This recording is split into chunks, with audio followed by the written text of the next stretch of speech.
ہم ویژن والے لوگ ہیں. یہ نہیں ہے کہ ادھر ایک بندہ آیا تو تھوڑی سی ہم اس کے پیچھے چلے جائیں گے, پھر کل ایک اور آئے گا تو تھوڑا سا اس کے پیچھے چلے جائیں گے. یہ تو وہ لوگ ہوتے ہیں جن کے پیچھے بنیاد نہیں ہوتی, اور جن کی پوری بنیادیں ہونا. وقت زیادہ ہو گیا, ورنہ میں آپ کو اپنی سند پڑھ کے بتاتا کہ ہماری سند امام بخاری تک کیسے جاتی ہے اور امام بخاری کی رسول پاک تک کیسے جاتی ہے. یہ تو ایک تسلسل ہے. تو اس لیے بڑی جلدی آزمائش کا شکار نہ ہوا کریں. باتیں کس لیے؟ جو بندہ ویل ہے اس نے بھی 4 باتیں, تو ہر بات کا اثر نہ لیں. بالخصوص جوانوں سے کہتا ہوں, ٹارگٹ اچیو کرنے کے لیے سب سے پہلے تو مقاصد کا تعین کرے جانا کے دور, پھر اس پہ لگ پڑے. باتیں ہوتی رہیں گی لیکن باتوں کو پشت پہ سوار نہیں کرنا. باتوں کو پاؤں کے نیچے رکھنا ہے, قد اونچا ہو جائے گا. قد اونچا ہو جائے گا, پشت پہ سوار کرو گے تو گردن ٹیڑھی کر دیں گے. آپ بس بڑھتے جائیں. گھوڑا جب دوڑتا ہے نا, دوڑتا ہے تو اس کے پیروں کو جھاڑیاں لگتی ہیں, لیکن اگر دوڑتا رہے تو کوئی جھاڑی کہیں رہ جاتی ہے, کوئی کہیں رہ جاتی ہے. باقی مخلوق کرتی ہے باتیں, وہ کرتی رہے گی. آپ آگے بڑھیں, سفر کرتے رہیں. سفر بہت سارے باتیں کرنے والے وہی رہ جاتے ہیں اور کام کرنے والے کہیں کے کہیں پہنچ جاتے ہیں. باتیں کرنے والوں میں سے نہ ہوں, کام کرنے والوں میں سے ہوں. اللہ توفیق عطا فرمائے. آخر دعوانا الحمدللہ رب العالمین. آپ فرماتے ہیں کہ ابھی اس کے حضرت عمر فرماتے ہیں کہ وعدے میں 3 دن باقی تھے, میں حضور کے ساتھ تھا. وہ عالم تھا یہودیوں کا, تورات جانتا تھا. تو چوک میں اس نے کھڑا کر لیا اور کھڑا کر کے کہنے لگا نبی کریم صلی اللہ علیہ وسلم سے کہ میرے پیسے دیں. تو حضور صلی اللہ علیہ وسلم نے فرمایا کہ ابھی تو 3 دن باقی ہیں وعدے میں, انشاءاللہ وعدے پہ دے دیں گے. میں نے جو مضمون چھیڑا ہے وہ میں نے مکمل کرنا ہے. آپ میری بات پہ توجہ کرنا. میں کہہ چکا ہوں کہ حضور کو دادا سے بڑا ہی پیار ہے. اب وہ یہودیوں کا عالم کیا کہتا ہے نبی پاک کو, تانا کس طرح دیتا ہے, معاذ اللہ ثم معاذ اللہ, نقل کفر نہ باشا. جب حضور نے کہا نا ابھی 3 دن باقی ہیں تو کہنے لگا جی معاذ اللہ ثم معاذ اللہ, پھر معاذ اللہ, کروڑ دفعہ معاذ اللہ. کہنے لگا جی عبد المطلب کی اولاد کا طریقہ یہ ہے, پیسے لے لیتے ہیں پھر واپس نہیں کرتے. ہے نا اشتعال والی بات. یعنی ویسے ہی آپ کسی کو کہیں کہ تیرے دادے کی اولاد ساری کا طریقہ ہی وہ گرم ہو جائے گا. اور اگر یہ کہہ دیا جائے اس ذات کے بارے میں جس سے آپ پیار بھی عشق کی عطا کرتے ہو, تو اب تھپڑ تو بنتے ہیں نا 4, اب ڈنڈا تو بنتا ہے نا. لیکن میرے نبی پاک اشتعال میں نہیں آتے تھے, مزاج نہیں تھا رسول کریم. نبی کریم صلی اللہ تعالی علیہ وسلم اتنی بڑی بات کر دی کہ حضرت عمر کہتا ہے میں نے یوں کر کے تلوار پہ ہاتھ رکھا, نکال لی نیام سے باہر, گردن اڑاؤں گا اس گستاخ. رسول کریم نے فرمایا عمر یہ تو کیا کر رہا ہے, تیرے تو ذمہ یہ تھا کہ تو اسے نرمی کا کہتا اور مجھے پیسے دینے کا کہتا. اب اس طرح کر, اسے فلاں جگہ لے جا, وہاں کھجوریں پڑی ہیں تول کے دے دے, چل 2 کلو زیادہ بھی دے دینا. حضرت عمر فاروق رضی اللہ تعالیٰ عنہ کہتے ہیں میں نے کہا حضور زیادہ کس بات کی, میں تو پوری بھی ذرا ناپ تول کے دوں گا. اور احتیاط سے, کس بات کی زیادہ, اس نالائق کو زیادہ دوں؟ حضور فرمانے لگے زیادہ اس لیے دینی ہے کہ تو نے اسے ڈانٹا ہے, تو نے تلوار دکھائی ہے, اب 2-3 کلو زیادہ دینی. حضرت عمر کہتے ہیں میں لے گیا اور میں نے 2-3 کلو کھجوریں زیادہ دی, پر وہ میرے اندر جو اس کے بارے میں کوفت تھی وہ جاتی نہیں تھی. میرا دل کرتا تھا کاٹ ڈالو اسے. اور جب میں نے دے لی نا تو میرے قریب آیا, میرے گھٹنے پہ ہاتھ رکھا.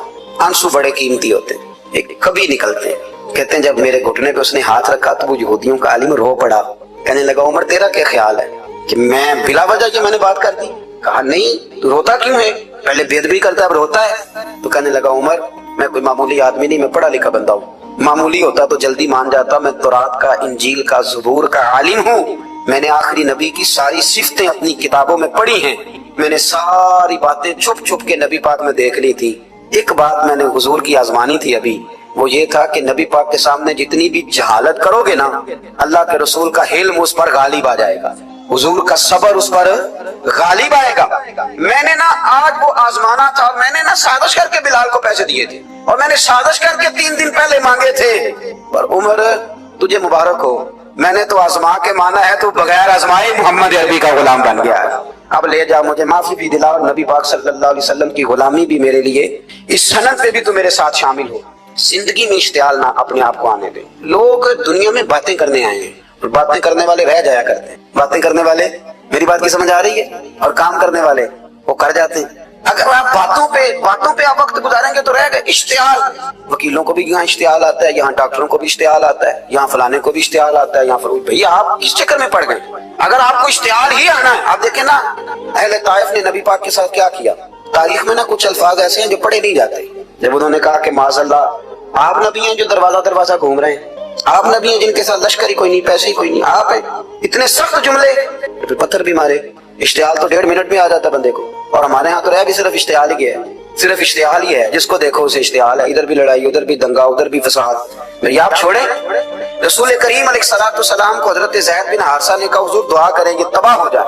نبی پاک نے فرمایا, لفظ حدیث کے فرمایا لم ابعث لعانا, فرمایا میں کو تانے دینے والا بن کے آیا ہوں, فرمایا انما بعثت ہادیا و رحمہ، فرمایا میں تو رحمت بن کے آیا ہوں اور لوگوں کو ہدایت کا راستہ دکھانے کے لیے آیا ہوں۔ زندگی میں کبھی بھی اشتہار۔ ایک بات اور کرنی ہے آپ سے، اس پر بھی آپ نے خاص توجہ کرنی ہے، جو ہمارے لیے سرکار کی محتاجی میں سے خیرات ہم نے لینی ہے، وہ یہ ہے نبی پاک صلی اللہ علیہ وسلم کو نا قرآن مجید نے حریص کہا۔ اللہ اکبر۔ یہاں شاید آپ مجھے کہہ دیں تو میں ناراض ہو جاؤں، لیکن قرآن نے کہا حریص علیکم بالمؤمنین رؤوف الرحیم۔ اللہ کرے کہ ہم قرآن کے الفاظ پر غور کریں۔ حریص علیکم، اے میرے محبوب کے غلاموں، نبی پاک صلی اللہ علیہ وسلم نا تم پر حریص ہیں، یعنی تمہاری بھلائی چاہنے میں جلدی کرتے ہیں، تمہاری بھلائی چاہنے میں۔ یہ ایسے الفاظ ہیں کہ اس سے بڑھ کر میں ان کا معنی نہیں کر سکتا۔ اگرچہ علماء تفسیر نے حریص علیکم کے کئی معنی بیان فرمایا محبوب کو جلدی ہے۔ بیٹا بھی اماں سے کہتا ہے اماں آہستہ آہستہ میری ترقی ہوگی نا۔ اب مرید بھی پیر صاحب سے کہتا ہے حضرت صاحب میں شروع کرتے لئے سویرے اٹھتے پہنا میں ہولی ہولی کر کے داڑھی، مجھے تو خیر بہت سارے کہتے ہیں، اس لیے ایک میرے سنگی ہیں اللہ تعالیٰ انہیں جزائے خیر دے، وہ جنوبی پنجاب سے ہیں تو وہ سرائکی ہیں۔ اب ہمیں اللہ نے یہ اعزاز دیا ہوتا ہے کہ ہمارے پاس ہر زبان کا بندہ ہوتا ہے، اس لیے کئی دفعہ اپنی زبان بھی گڑبڑ ہو جاتی ہے، کیونکہ سب سے بات کرنی ہوتی ہے نا جی۔ تو مجھے کہنے لگے ایک دن فون کر کے پیر صاحب مبارک ہو گئے۔ میں نے کہا جی خیر مبارک، کیا ہوا؟ کہنے میں چھوٹی چھوٹی داڑھی رکھ لی اللہ دے فضل نہ۔ میں کہا چلو میں تیری مبارک قبول کرتی تو مہربانی کریے انہوں کھاد شاد پاندا رہی تاکہ تھوڑی بڑی بھی ہو ہی جائے، عید مبارک ہوئے۔ میں چھوٹی چھوٹی، میں کہا چلو اللہ کریم خیر کرے گا بڑی بھی ہو جائے، حالانکہ داڑھی کا کوئی وزن ہی نہیں ہوتا، کیوں ہوتا ہے نہ چھوٹی کا نہ بڑی کا، اللہ سمجھنے کی توفیق عطا فرمائے۔ باہر کا جو بات عرض کر دی ہے اس کی طرف آتا ہوں آپ حضرات سے۔ حریص علیکم، بھئی ہر بندہ کہتا ہے میں آہستہ آہستہ چلوں گا، لیکن نبی پاک صلی اللہ تعالی علیہ وسلم نے شوق رکھتے میری امت کو جلدی سے خیر ملے، جلدی سے۔ آپ دیکھیں نا ہم نے نا اصل میں سنی تقریریں، سنانے والوں نے سنا دی، بس وہ ٹھیک ہے ایک نظام ہے، لیکن کبھی کبھی نا ہم الجھ جاتے ہیں، اڑ جاتے ہیں کہ یار ایسے بھی ہوتا ہے۔ نبی پاک جلدی کرتے ہیں اپنی امت کو خیر دینے میں، جلدی۔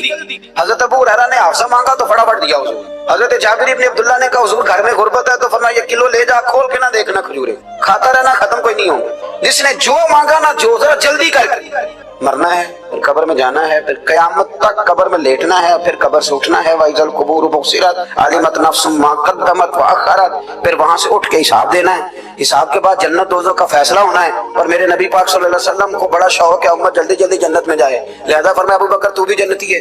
حضور وہ قبر، وہ اٹھنا، وہ حساب کتاب، فرمایا میں جانوں اللہ جانے۔ عمر تو بھی جنتی ہے، عثمان بھی جنتی ہے، علی بھی جنتی ہے، طلحہ بھی جنتی ہے، زبیر بن عوام بھی جنتی ہے، طلحہ بن عبید اللہ بھی جنتی۔ 10 بندوں کو نہ کھڑے کھڑے جنت۔ امام حسن اور حسین پیچھے کھیل رہے تھے تو پوچھ لیا کسی نے حضور یہ 10 تو جنتی ہیں، تو فرمایا جو پیچھے ہیں تو کہا سید الشباب اہل الجنہ، یہ جنتی ہیں اور یہ جنتیوں کے سردار۔ آپ ذرا پلٹ کے دیکھ لیں کس طرح حضور نے، اور یہ اس شوق کو آپ سمجھیں، ہمیں تو شوق ہی کوئی نہیں۔ اب یقین کریں نہیں شوق، زیادہ سے زیادہ شوق ہوگا تو اپنے بیٹے کے حق میں ہوگا کہ جلدی جوان ہو جائے، اور اس میں بھی ہماری ڈبل لالچ ہوتا ہے کہ بچہ جوان ہو جائے اور میں کبھی بوڑھا بھی نہ ہوں، یہ بھی جوان ہو جائے اور میں بھی جوان ہی رہوں۔ بھائی یہ تو نہیں نہ ہو سکتا، اگر وہ جوان ہوگا تو پھر آپ کو بوڑھا ہونا پڑے گا، لیکن ہمارا ڈبل لالچ ہے یہ بھی جوان ہو جائے اور میں بھی جوان ہی رہوں، یہ ہو سکتا؟ نبی پاک صلی اللہ علیہ وسلم نے فرمایا، آپ ذرا غور کریں، فرمایا وہ پیر روما ہے جو خرید کے دے دے گا میں اسے جنت کی بشارت دیتا ہوں۔ فرمایا جو مسجد بنائے گا میں گارنٹی دیتا ہوں اپنے لیے جنت میں مکان بنا لے گا۔ میرے رسول کریم علیہ الصلوۃ والسلام جنت کو آسان کرتے چلے گئے، فرمایا 2 چیزوں کی ضمانت دے دے، زبان اور شرمگاہ کا غلط استعمال نہ کرنا، میں تجھے گارنٹی دیتا ہوں کہ رب تجھے بغیر حساب کتاب جنت عطا کر دے گا۔ جلدی کے ساتھ حضور نے یہ شوق پیدا کیا۔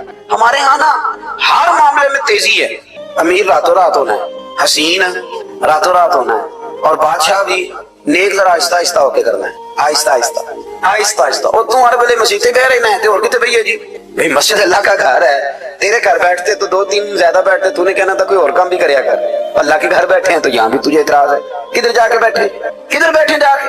ہمارا ایک پیر بھائی تھا، اللہ اکبر، تو حضرت صاحب کے پاس آ کے نا کسی نے شکایت لگائی اس کی کہ اس کے گھر والے کہتے ہیں دیار والے پیروں کو بیٹھا رہتا ہے، تو سب ہنستا ہے۔ فرمان لگے ایک بار پھر گل کری، کہتا جو کہتے ہیں ہر وقت پیروں کے پاس بیٹھ رہتا ہے، فرمایا یار بڑا مزہ ہے، ایک بار پھر کری۔ تو وہ جب حضرت صاحب کو مزہ آتا تھا تو ہمیں مفت میں آنا شروع ہو جاتا تھا۔ تو یہ تو بڑی بات ہے نا جی کہ کوئی کسی اللہ والے کے پاس بیٹھتا ہے۔ میری بات کو سمجھ لیں، جلدی کرتے رسول کریم، ہمیں بھی تھوڑی جلدی کرنی چاہیے نبی پاک کا غلام بننے۔ صحابہ نے بڑی جلدی کی، آپ یقین کریں 1 منٹ بھی دائیں بائیں نہیں، بس آج حکم آیا، آج ختم، آج یہ عمل ہوگا،